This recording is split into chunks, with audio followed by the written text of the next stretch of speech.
வேதம் கேட்போம். 96ஆம் சங்கீதம். கர்த்தருக்கு புதுப்பாட்டை பாடுங்கள், பூமியின் குடிகளே எல்லாரும் கர்த்தரை பாடுங்கள். கர்த்தரை பாடி அவருடைய நாமத்தை ஸ்தோத்தரித்து நாளுக்கு நாள் அவருடைய இரட்சிப்பை சுவிசேஷமாய் அறிவியுங்கள். ஜாதிகளுக்குள் அவருடைய மகிமையையும் சகல ஜனங்களுக்குள்ளும் அவருடைய அதிசயங்களையும் விவரித்து சொல்லுங்கள்.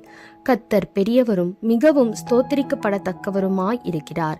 எல்லா தேவர்களிலும் பயப்படத்தக்கவர் அவரே. சகல ஜனங்களுடைய தேவர்களும் விக்கிரகங்கள் தானே. கர்த்தரோ வானங்களை உண்டாக்கினவர்.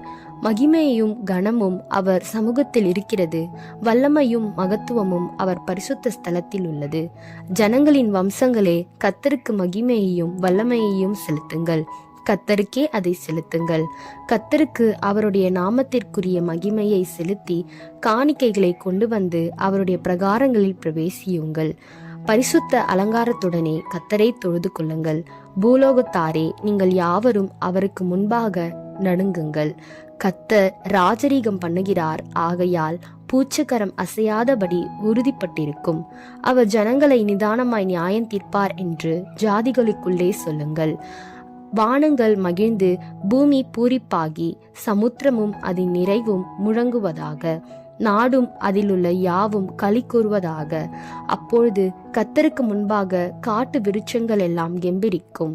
அவர் வருகிறார். அவர் பூமியை நியாயம் தீர்க்க வருகிறார். அவர் பூலோகத்தை நீதியோடும் ஜனங்களை சத்தியத்தோடும் நியாயம் தீர்ப்பார்.